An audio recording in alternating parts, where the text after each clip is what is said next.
चलिए आ जाओ भाई जल्दी जल्दी। तमाम साथियों को सलाम मसनून। एक बार फिर से आप तमाम साथियों का वेलकम है, स्वागत है इस यूट्यूब चैनल के माध्यम से जो मैं आप लोगों को कंटेंट प्रोवाइड कर रहा हूँ। अल्लाह तबारक व तआला से दुआ गो हूँ कि अल्लाह तबारक व तआला आपको कामयाबी से सरफराज करे, लैस करे और अल्लाह तबारक व तआला आपको अपने मिशन में बहुत जल्दी कामयाबी अता करे। चलिए, बहुत अच्छी बात है, अल्हम्दुलिल्लाह बहुत पॉजिटिव फीडबैक है कि अल्लाह का करम है कि धीरे धीरे बोलते हैं ना कि हम तो तन्हा ही चले थे जानिबे मंजिल मगर रह गुजर आते गए और कारवां बनता गया। वही वाली बात है, अल्हम्दुलिल्लाह काफ़ी अच्छा मुस्बत कह सकते हैं एक तरह से रिजल्ट अब देखने को मिल रहा है। और देखिए, अल्लाह तबारक व तआला का फरमान भी है कि अगर आप मुहसिन हो करके, अगर अखलाक को अच्छी बना करके अगर आप खिदमत का जज्बा पैदा करते हैं तो डेफिनेटली आपको रिजल्ट अच्छा मिलता ही है। तो चलिए, ये आप लोगों का करम रहा, ये आप लोगों की दुआएं रही जो अल्लाह तबारक व तआला ने इस चैनल को भी ग्रो करने में कहीं ना कहीं आपका भी बहुत ज़्यादा साथ रहा है, जो आप लोग कदम से कदम मिला करके चलने की कोशिश की। और अल्लाह तबारक व तआला से दुआ गो हूं कि अल्लाह तबारक व तआला इसे और भी बुलंदी पर ले जाए। और चलिए, हम लोग कल के क्लास में जो डिस्कस किए थे उस पर तो ऑलरेडी हम लोग आएंगे, बात करेंगे कल के क्लास पे। कल का क्लास हमारा बहुत इंपॉर्टेंट था, बहुत ज़्यादा। अगर आप में से कोई नए साथी हैं जो इस वीडियो को देख रहे हैं, मैं उनसे कहूँगा कि इससे पहले वाला पार्ट, ये हमारा आज का गज़ल से मुताल्लिक तीसरा पार्ट है, तीसरा हिस्सा है, ये कह लीजिए कि ये तीसरा सबक है।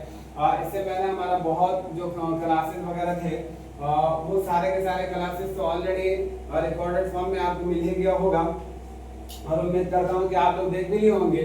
और मैं बता दूं आप लोगों की यूजीसी नेट वाले खुसूसन और किसी भी स्टेट से रिलेटेड एग्जाम हो और उसमें उर्दू से कहीं ना कहीं क्वेश्चन फॉर्म किए जाते हैं तो डेफिनेटली आपके लिए क्लास बहुत ही ज़्यादा कारगर साबित होगा। और मैं आप लोगों को बताना चाहूँगा कि यूजीसी नेट वाले आप तो खैर मिस मत किया कीजिए, क्लास देखना, आप जरूर क्लास देखा कीजिए। आपके लिए वीडियो अपलोड कर दी जाती है 7 बजे शाम में, 7 साढ़े 7 के बीच में तकरीबन। और एक बात और बता दूं कि एक शॉर्ट वीडियो के जरिए आपकी तैयारी को परखना चाहता हूं, तो आप जरूर जा करके कमेंट कर दिया कीजिए। आज का भी शॉर्ट वीडियो है ना, वो बहुत इंपॉर्टेंट है। आप जा करके जरा सा ट्राई कीजिएगा कि कौन सा आंसर इसका सही होगा। तो आप शॉर्ट वीडियो से भी अपनी तैयारी देख सकते हैं, परख सकते हैं कि हमारी तैयारी कैसे चल रही है।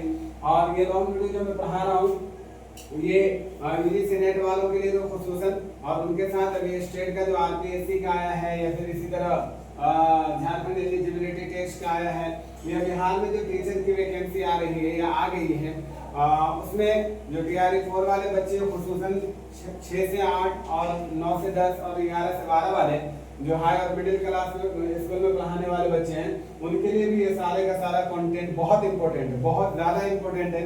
यहाँ से क्वेश्चन आपको हूबहू फॉर्म किए हुए मिल जाएंगे। तो आप लोग, इसलिए मैं कह रहा हूँ कि आप लोग क्लास को मिस ना करेंगे, जरूर क्लास को देखा कीजिए। और वो साथी जो आपके नज़र में है कि वो तैयारी कर रहा है लेकिन उसको अब तक के इस क्लास के बारे में नोटिफिकेशन नहीं पहुंचा है, तो आपसे गुजारिश करूंगा कि वहां तक शेयर जरूर कीजिएगा। अगर वीडियो अच्छा लगती है तो दूसरों तक जरूर शेयर कीजिएगा, पहुंचाइएगा, ताकि कहते हैं कि एक ही करके तालाब, एक बूंद कतरे से ही तालाब भरता है। तो वही वाली बात है कि एक एक करके जब हम बिगिनिंग में आए थे, जब हम शुरू में आए थे, तो मेरे पास भी कुछ चंद गिने चुने लोग थे, गिने चुने साथी थे।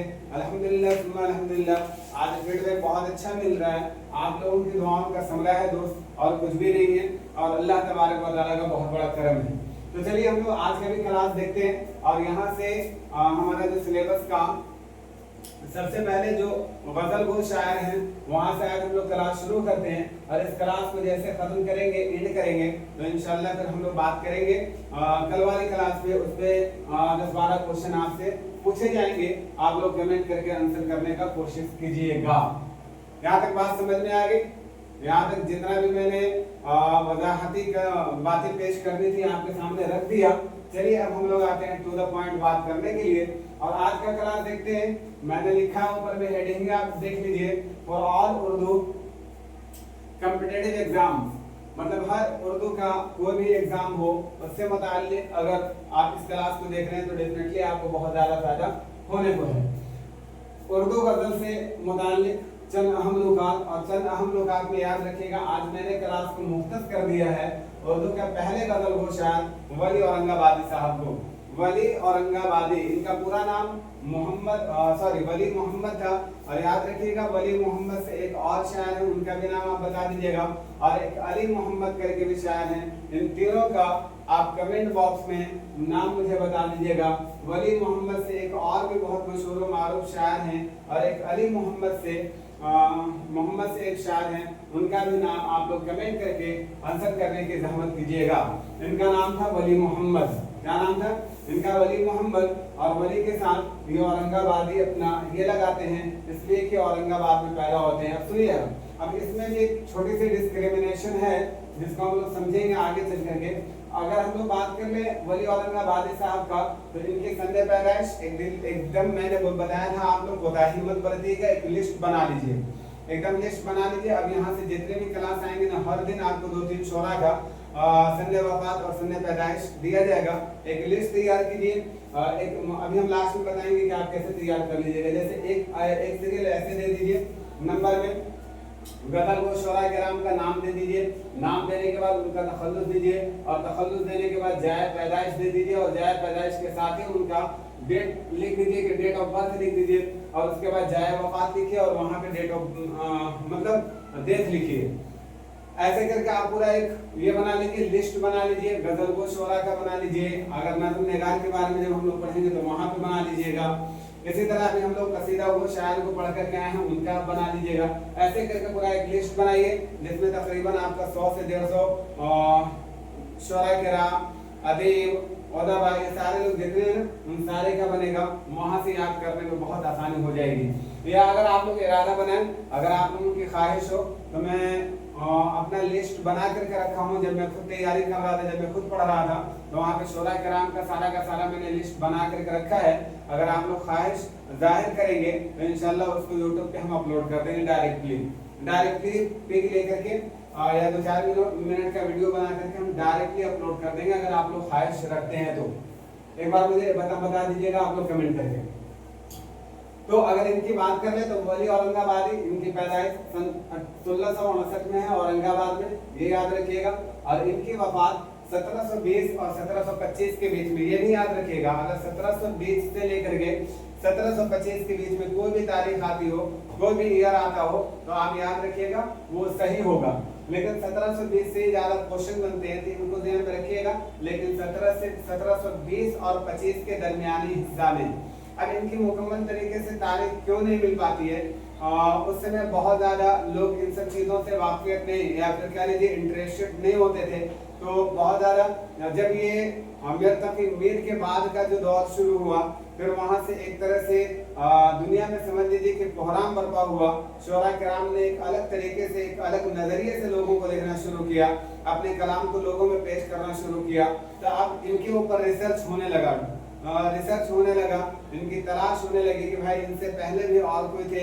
तो याद रखिएगा वली औरंगाबादी को वहीं से ढूंढ कर तलाश कर निकाला गया, और इनकी पूरी बायोडाटा को यूजीसी नेट में जगह दी गई, और इनसे क्वेश्चन बनाए गए और बनाए जाते हैं।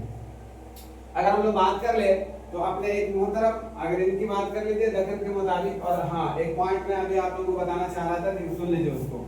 वली मोहम्मद जो है ना, अहले दक्कन के मुताबिक औरंगाबाद और दक्कन के मुताबिक औरंगाबाद से ताल्लुक रखने वाले हैं, या मतलब ये कह लीजिए कि औरंगाबाद में ये पैदा हुए थे, ये बात है। और अहले गुजरात के मुताबिक, अहले गुजरात वाले कहते हैं कि नहीं, ये अहमदाबाद से ताल्लुक रखते थे, अहमदाबाद के थे। ये बात याद रखिएगा।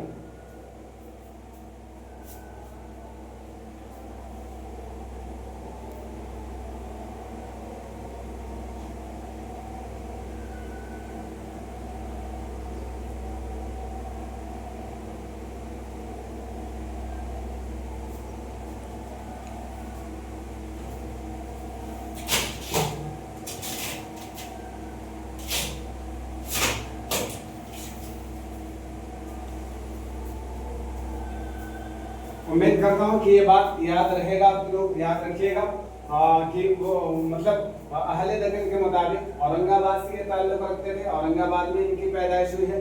और अहले गुजरात वालों का मानना है कि नहीं भाई अहमदाबाद से ये ताल्लुक रखने वाले थे।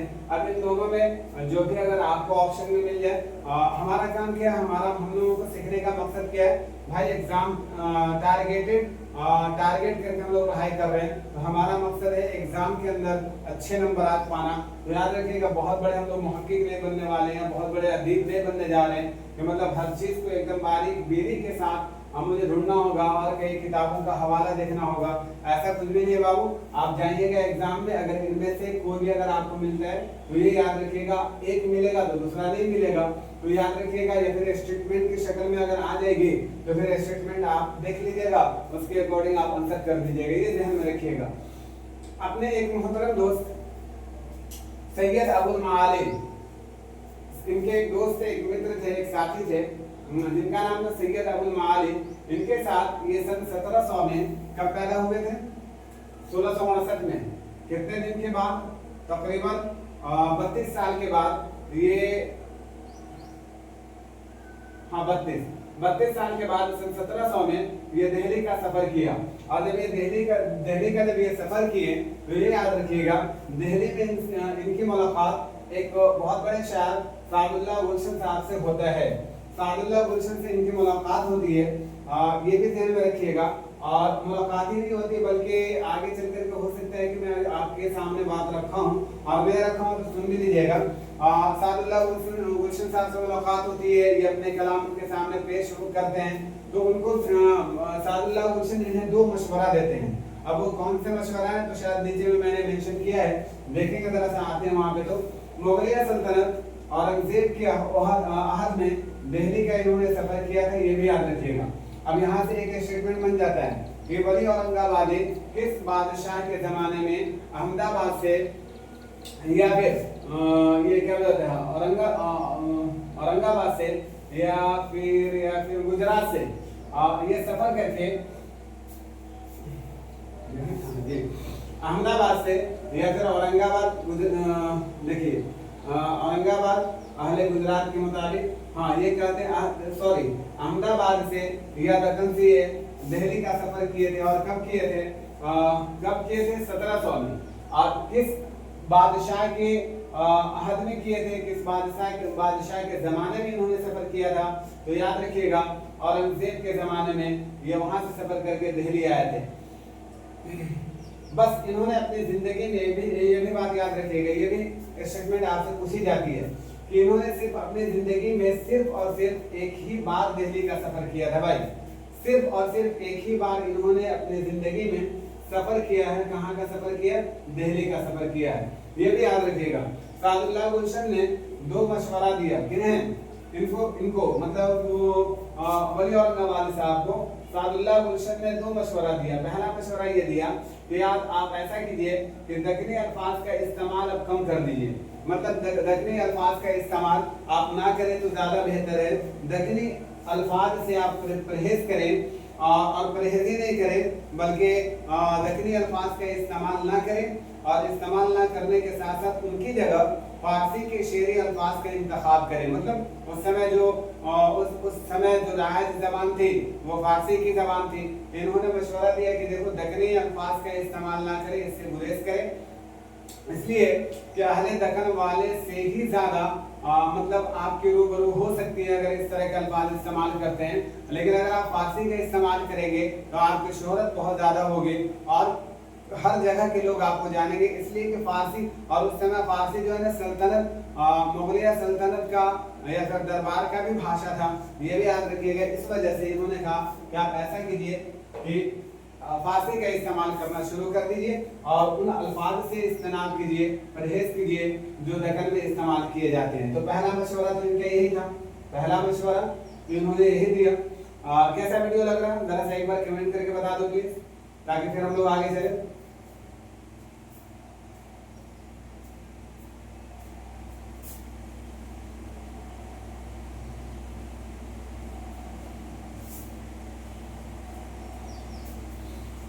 अगर आपको मेरी जद्दोजहद, अगर मेरी कुर्बानी, अगर इस नाचीज का हौसला अगर आप लोगों को पसंद आती है तो ज़रूर आपसे कहेंगे, गुजारिश है मेरी कि आप लोग वीडियो को ज़रूर शेयर कीजिएगा, लाइक कर दीजिएगा और चैनल को सब्सक्राइब कर दीजिएगा। और तमाम नए साथियों को कोशिश ये कीजिए कि आप जितने साथी जुड़े हैं एक दूसरे साथी को ज़रूर इससे कनेक्टेड करा दे, ताकि मुझे भी फायदा हो और आप लोगों को भी फायदा हो जाए। तो पहला स्टेटमेंट हमें तो याद हो जाएगा, पहला स्टेटमेंट हमें याद हो जाएगा सादुल्लाह गुलशन का 2 मशवरा इन्हें। पहला यही था कि दखन का अल्फाज का इस्तेमाल कम कर दीजिए, दखन का अल्फाज इस्तेमाल ना करें और जहां तक हो सके ज्यादा से ज्यादा फारसी जबान का ही इस्तेमाल करें। तो पहले इन्होंने ये बात की। दूसरी बात इन्होंने की कि फारसी शायरी में जो मज़ामीन हैं, मतलब फारसी शायरी में जो मज़ामीन है, मतलब पहले के लोगों ने जो फारसी में मज़ामीन लिख करके गए हैं, वो ऐसा कीजिए कि उसको अपनी जबान में अदा करना शुरू कर दें। मतलब फारसी जबान में कही गई चीज़ों को आप अपनी जबान में अदा करें, अपनी जबान में अपनाना शुरू करें। और जो खुद आप शायर हैं, जो खुद शायरी करते हैं, आप जो खुद अपनी कलाम आप पेश करते हैं लोगों के बीच में, उसमें ये कीजिए कि दखन का अल्फाज इस्तेमाल कर दीजिए और फारसी का इस्तेमाल ज्यादा कीजिए।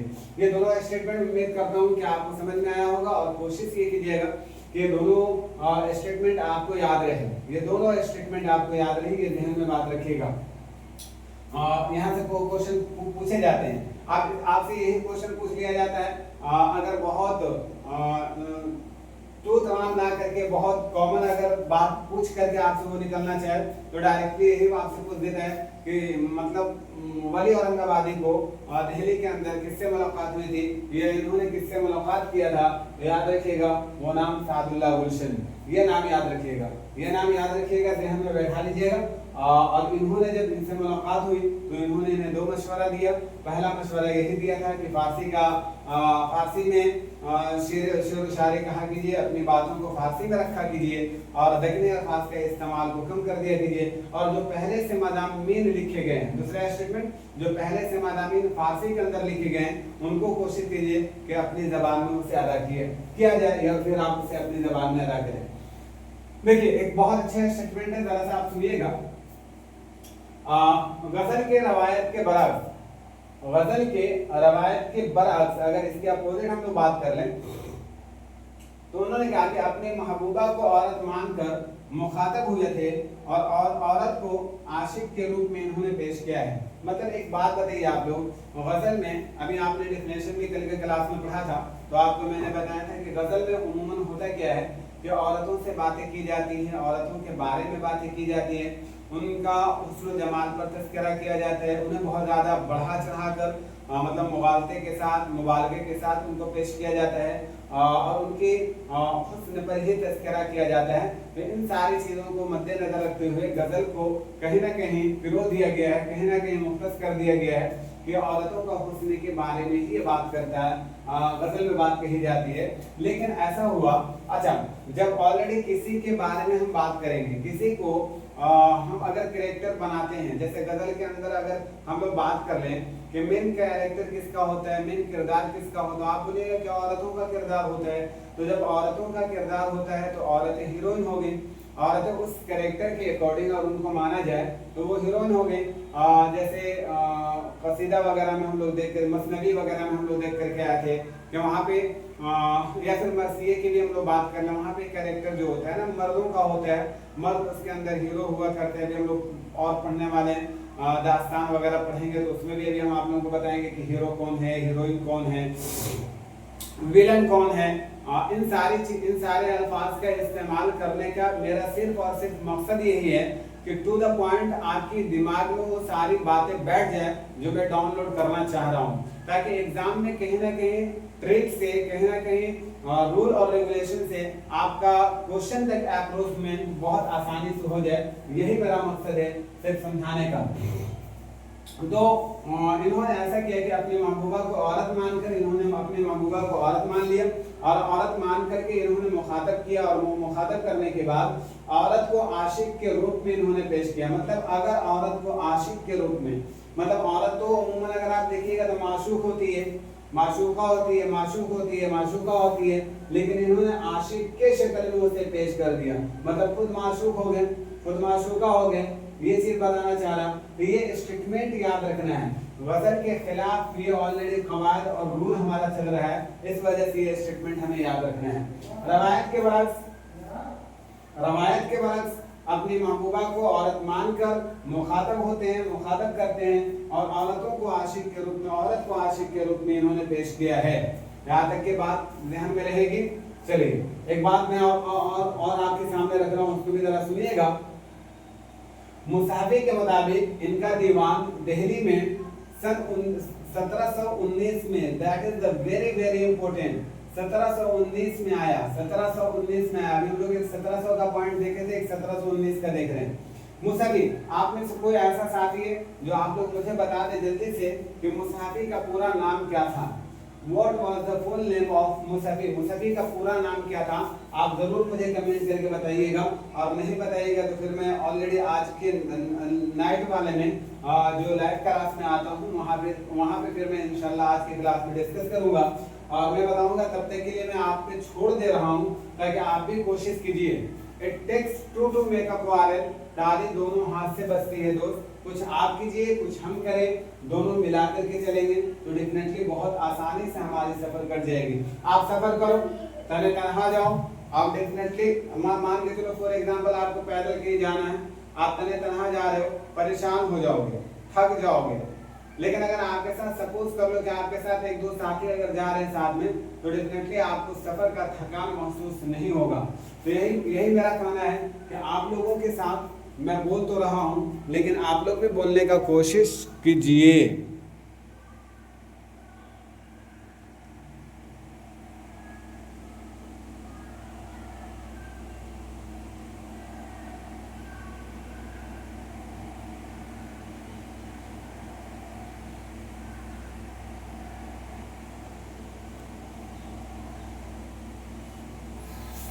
आप लोग भी बोलने का कोशिश कीजिए प्लीज।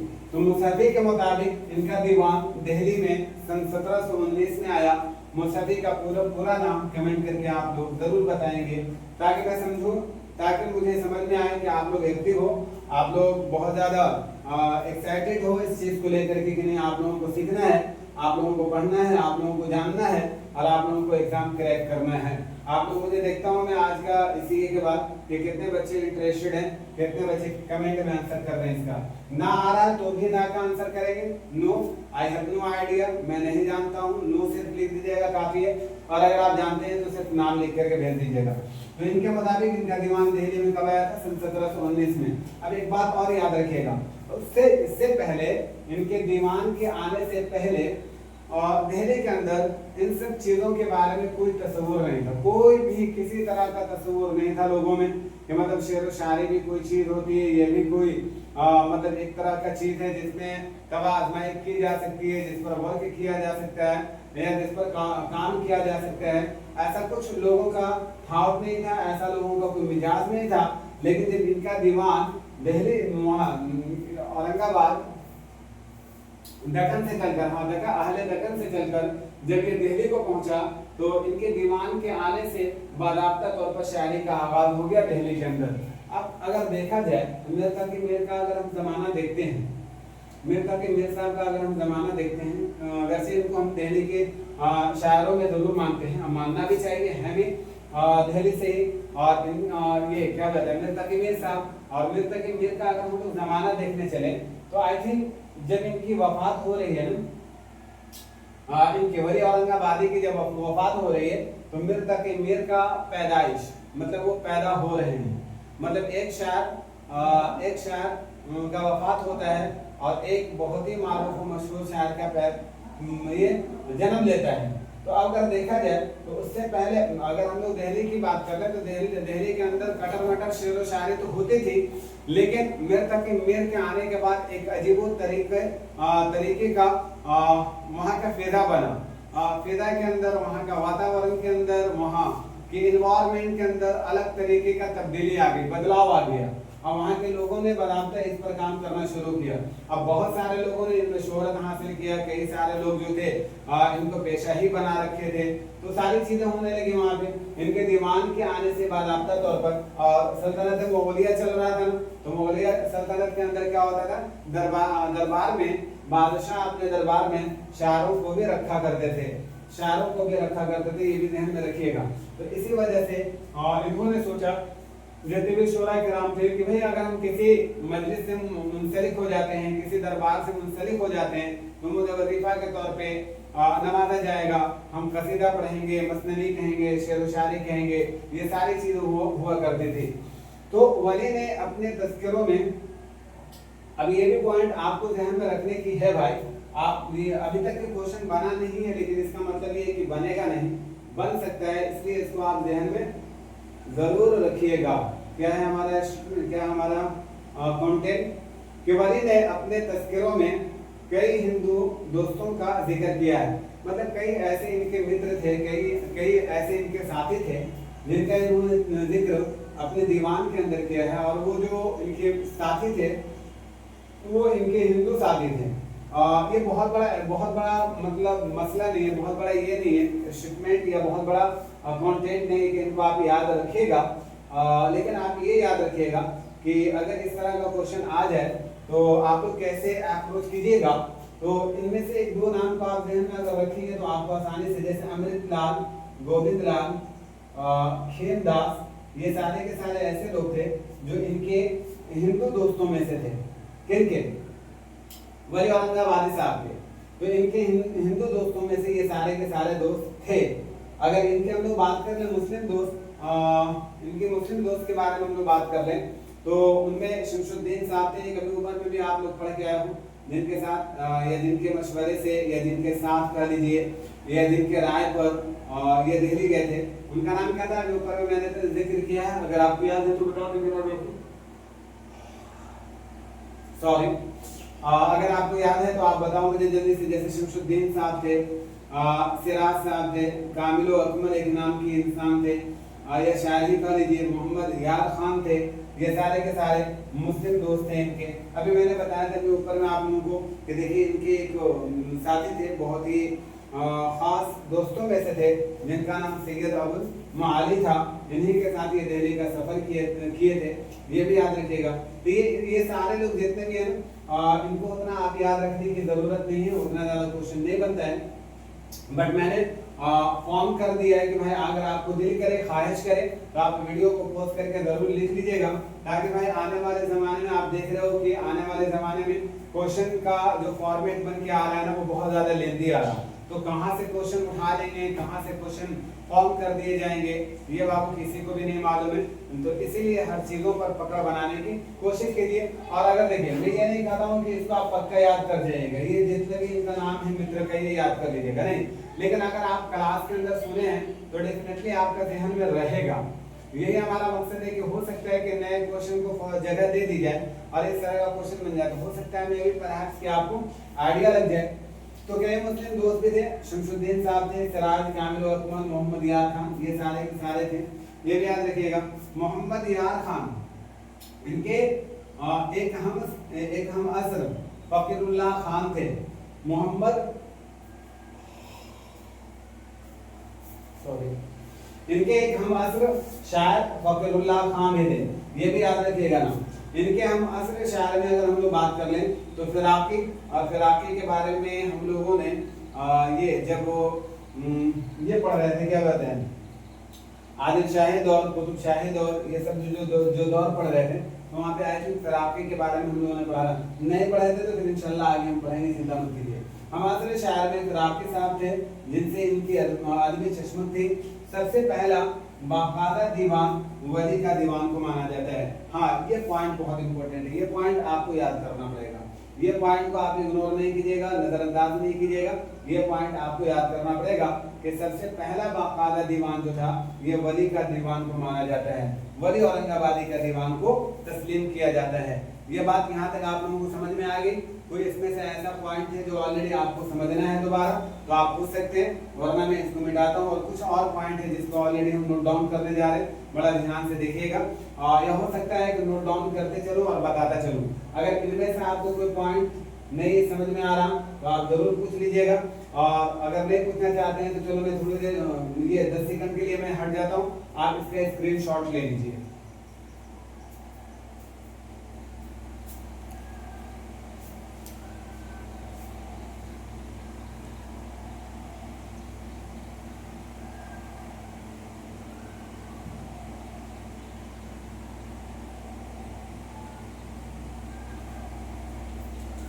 चलिए ले लिए होंगे आई थिंक। और नीचे का 2-3 कंटेंट जो है ना वो शायद आप लोगों को नहीं दिखता होगा, तो मैं इसलिए कई बार मैंने इसको रिपीट कर दिया है ताकि आप सुन लो अच्छी तरह से, ताकि आपके दिमाग में मुकम्मल तरीके से बैठ जाए।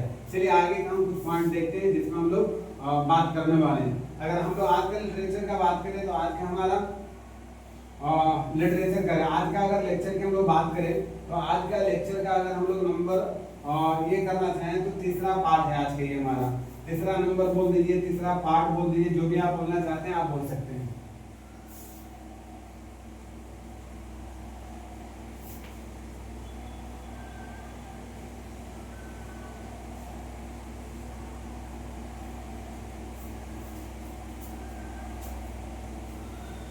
आप में से जिनके साथी है जो ऑलरेडी नए साथी है उनसे गुजारिश करूंगा कि सारा का सारा वीडियो प्ले लिस्ट में पड़ा हुआ है भाई। कवायद से मुताल्लिक और यूनिट नंबर 1 के अंदर मुख्तसर तारीख जबान उर्दू, वहां से क्वेश्चन पूरा ये कंटेंट पड़ा हुआ है, आप वहां जाकर के बात कर सकते हैं। और इसी तरह दूसरा वाला यूनिट जिसमें कसीदा है, मसनवी है, मरसी है, सारी चीजें उसको भी ऑलरेडी मैंने तकमील तक पहुंचाया, पाया तकमील तक पहुंचाया बहुत आसानी से।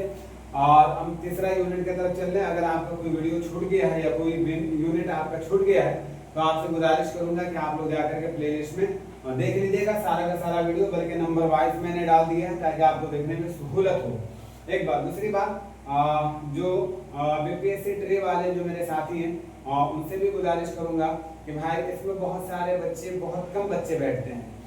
मतलब ये कि मोस्टली तो वो बच्चे होते हैं जो पीजी क्वालिफाई होते हैं, और पीजी क्वालिफाई होने का मतलब होता है कि बहुत सारे मतलब 10% लोग ही ग्रेजुएशन के बाद, इसलिए कि ग्रेजुएशन के बाद कई रास्ते खुल जाते हैं, जॉब का अपॉर्चुनिटी आ जाती है, तो बहुत सारे साथी जो होते हैं कि बस वहीं से आगे अपने पढ़ाई को क्या कर देते हैं, ये कर लेते हैं और जनरल तैयारी की तरफ रुजू कर जाते हैं। तो ये भी एक रीजन होता है। तो बहुत सारे कम बच्चे बैठते हैं, लेकिन TRA 4 वाले इसमें बहुत बड़ी संख्या में बच्चों की तादाद होती है जो ये एग्जाम को देते हैं। तो आप लोग जरूर देखिएगा, और आप लोग जरूर देखने के साथ साथ जितने भी आपके ग्रुप में साथी लोग हैं उन तक जरूर इस चीज को शेयर कीजिएगा ताकि वो ऑलरेडी इस चीज से आगाह हो जाए और उन्हें आसानी से सारी चीजें मैसर हो जाए। ये ध्यान में रखिएगा आप सारे लोग। चलिए और कुछ बातें हैं जो ऑलरेडी ज़िम्न में, इसी के ज़िम्न में आते हैं, जो ऑलरेडी हम तज़किरा कर दे रहा हूँ, बात कर ले रहा हूँ, जिसको ऑलरेडी ध्यान में आप रखिएगा। अगर इनके कारनामे की बात कर लें, वली के कारनामे, अगर इनके हम कारनामे की बात कर लें तो वली के कारनामे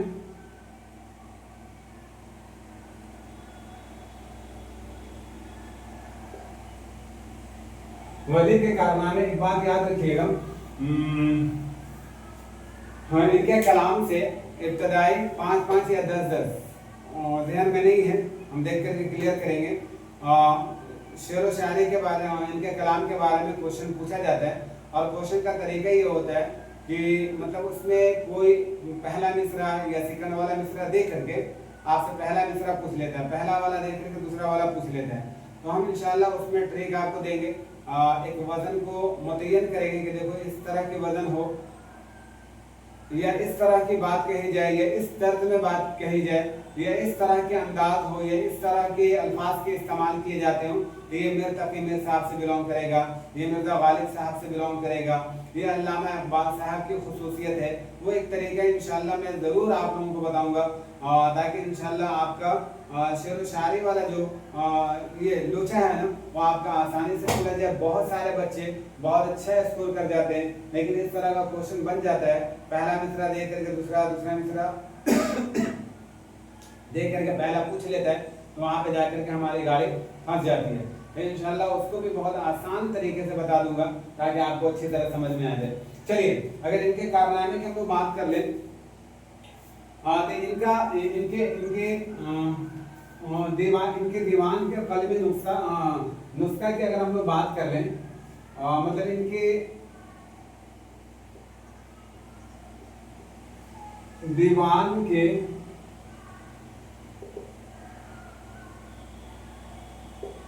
कलमी नुस्खा, अगर इसकी हम लोग बात कर लें तो यार क्वेश्चन बनता है, यहाँ से क्वेश्चन बनता है, ये एकदम हल्का में मत लीजिएगा, एकदम ध्यान में रखिएगा। तो इनका मतलब कलमी नुस्खा का मतलब होता है कि लिखा हुआ, खुद से लिखा हुआ जो चीजें थी, तो वो ऑलरेडी अगर इनका मिला है, रिसर्चर ने खोज करके ढूंढ करके निकाला तो पता चला कि भाई इंडिया में नहीं बल्कि पेरिस में मिला था। कहाँ मिला था? पेरिस में मिला था। अब देखो यूनिक चीज है ना, अब ये यूनिक चीज है। अब एक शायर हैं जो जिनकी जिंदगी मुकम्मल तरीके से दक्कन के इलाके में, दक्कन के कस्बे में कट जाती है, और वो दिल्ली में कई बार में आते हैं, आने से गुरेज करते हैं, काफी बार आते हैं, और उनका नुस्खा कहाँ मिल रहा है? पेरिस के अंदर मिल रहा। तो अब हमारा ध्यान में ये होता है कि नहीं यहीं कहीं होंगे, दक्कन में होंगे, गुजरात में होंगे, दिल्ली उल्ली में होंगे, हार्डली। तो इस तरह से फंस जाएगा और ये क्वेश्चन आपका गलत हो जाएगा। तो इसको याद रखिएगा, सही कर लीजिएगा। सबसे पहला, अगर हम लोग सबसे पहले बात कर लें कि इनका जो दीवान शायर हुआ था,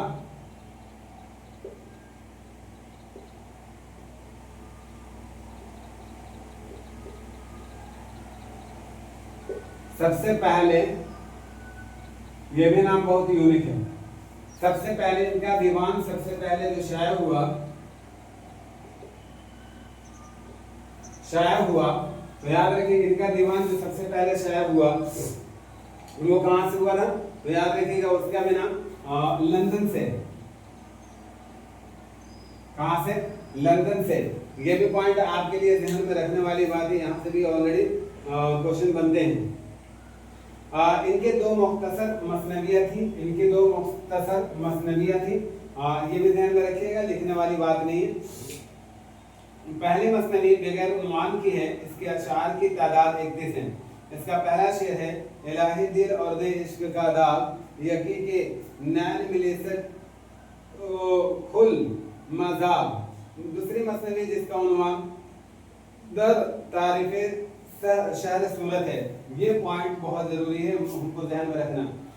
इनकी मसनवी जो दूसरी मसनवी है, इनकी दूसरी मसनवी किस नाम से,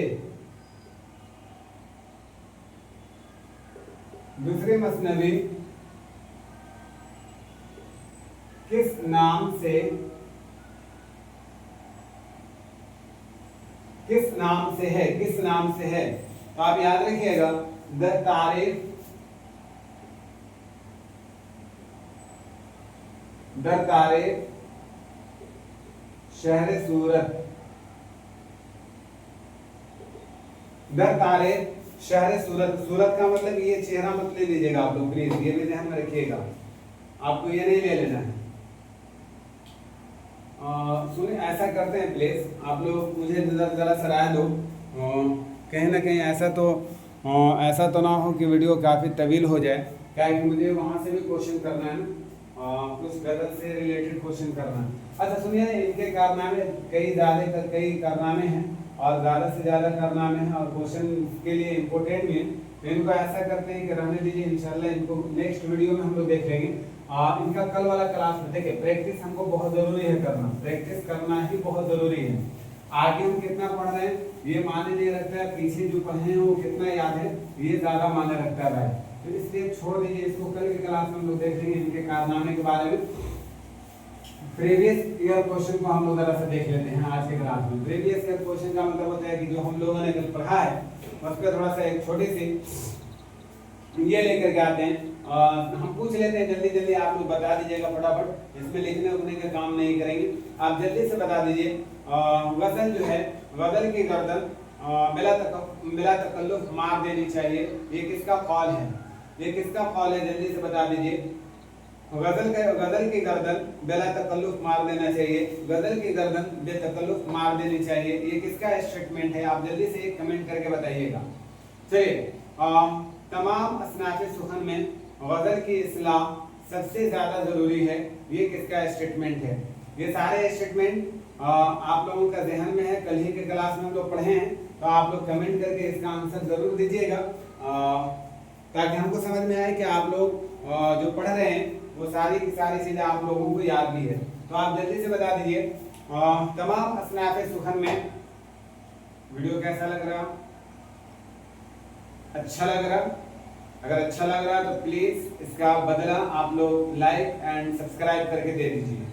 और आपकी जिम्मेदारी ये भी है साथ में देखिए हम लोग बहुत ज़्यादा क्या करते हैं, और अगर आप में से कई साथी और भी हैं जो इसकी तैयारी कर रहे हैं, वहाँ तक तो शेयर कर दीजिए। अगर आपके घर में एक दो और मोबाइल हैं तो आप अगर कुछ काम नहीं हो रहा है, जैसे वालिदैन के फ़ोन हैं, वो लोग ज़्यादा काम कर रहे हैं, नमाज वगैरह पढ़ रही हैं, तो आप उनके मोबाइल में भी वीडियो को ऑन करके वीडियो को प्ले करके आप छोड़ सकती हैं। चलने दीजिए, दिक्कत क्या है। अरे अब तो नेट का इशू है नहीं, नेट का तो मसला होता नहीं है। तो अगर आपको ऐसा लगता है कि हमारे घर में एक दो और फ़ोन है मजीद, तो आप एक दो फ़ोन में चला करके सिर्फ छोड़ दीजिए, चलने दीजिए, कोई दिक्कत नहीं है भाई, मसला इशू नहीं है नेट वगैरह का कि नेट खत्म हो जाएगा। और आप लोगों से भी गुजारिश है, अगर आप लोगों को लगता है कि कोई काम में है, कुछ कर रहे हैं, आप वीडियो नहीं देख रहे, तो आप ऐसा कीजिए कि बस लगा करके कान में ईयरफोन आप मोबाइल को रख लीजिए कहीं पे, और रख करके कोई ज़रूरी नहीं कि चेहरा देख करके आपको क्वेश्चन याद आएगा भाई, चेहरा देख करके क्वेश्चन नहीं है, सुनने से लिसनिंग स्किल आपका काफी मजबूत होनी चाहिए। तो लिसनिंग स्किल आप अपना मजबूत कीजिए, कान में लगा लीजिए, लगा करके सुनते रहिए, बहुत सारी चीजें जो हैं आपको ध्यान में बैठती चली जाएंगी। तो तमाम असनाफ सुखन में सबसे ज्यादा इस्लाह की जरूरत किसे होती है, ये किसका स्टेटमेंट है, ये जल्दी से बता दीजिए। वज़न जितनी बदनाम है उतना ही मेरे लिए अजीज है, उतना ही मेरे लिए प्यारा है, किसका कौल है, जल्दी से आप बता दीजिए। मैंने कल इन सब पे ट्रिक भी दिया था आप लोगों को, शायद याद होगा, तो आप लोग बहुत आसानी से क्वेश्चन कर देंगे। चलिए, गज़ल शायरी नहीं बल्कि इत्र शायरी है। अब इत्र से रिलेटेड मैंने बताया था, फूल से, खुशबू से रिलेटेड अगर इस तरह का स्टेटमेंट आए तो बस मैंने एक खास को मुख्तस एक व्यक्ति को, एक इंसान को मुख्तस कर दिया था कि उन्हीं का ये स्टेटमेंट हो सकता है और उन्हीं से। और राकिमुल हुरूफ की तबीयत ने अपने लिए असनाफ़े सुखन में गज़ल को अपने हस्बे हाल पर मुंतखब कर लिया है। मक़ाल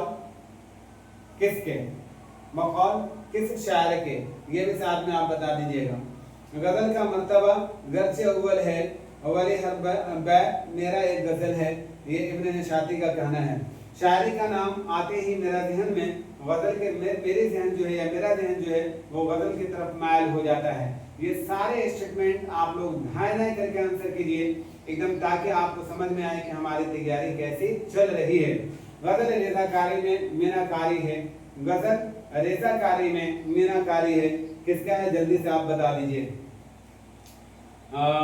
गज़ल इंतहाओं का एक सिलसिला है, गज़ल इंतहाओं का एक सिलसिला है। और कल मैंने एक शॉर्ट वीडियो में भी एक क्वेश्चन पूछा था, फिर मैं आप लोगों से पूछना चाहता हूँ, जल्दी से बताइएगा। गज़ल एक नीम वहशी सिन्फ़े सुखन है, यह सिन्फ़े शायरी है। गज़ल एक नीम वहशी सिन्फ़े शायरी है, ये किसका स्टेटमेंट है, आप जल्दी से बता दीजिए। कसीदा और गज़ल शायरी की एक नापाक दफ्तर हैं। कसीदा और गज़ल शायरी के एक नापाक दफ्तर हैं और उफ़ूनत में संदाज से भी बदतर हैं। ये दोनों स्टेटमेंट किसका है, जल्दी से कमेंट करके बता दीजिए, जल्दी से कमेंट करके आप लोग बता दीजिए। गज़ल नकाब पोश आर्ट और चावल पर कुलवल्ला लिखने का आर्ट है, किसका है, आप जल्दी से कमेंट करके बता दीजिए। यहाँ से गज़ल से मुताल्लिक जो भी और भी क्वेश्चन आएंगे आप लोगों से मैं रिक्वेस्ट करूंगा कि लाइव क्लास 9:20 में मैं आता हूं। आपसे गुजारिश करूंगा कि जरूर आप लोग क्लास में जुड़िएगा, ताकि वहां पे भी बहुत सारी चीजें क्लियर होती है हमारी। आपको वीडियो कैसा लगा जरूर बताइएगा, मुझे जरूर बताइएगा। और मैं 9:30 में 9:20 में आप लोग इवनिंग में जरूर जुड़िएगा रात वाला क्लास में। वहाँ पे हम लोग सिर्फ और सिर्फ बात ही करते हैं इसी मैटर पे, वहाँ से भी हम लोग सिर्फ और सिर्फ क्वेश्चन ही सीखते हैं। तो उस क्लास में भी आप लोग जुड़िएगा। और अगर वीडियो अच्छा लगे तो प्लीज़ लाइक एंड सब्सक्राइब, और अपने साथियों को जरूर जोड़िएगा एक दूसरे से, और ज़्यादा से ज़्यादा वीडियो को स्प्रेड कीजिए, ताकि आपको भी सफलता मिल सके और आपसे जितने लोग जुड़े हुए हैं उनके भी कामयाबी में किसी तरह की कोई रुकावट ना आए।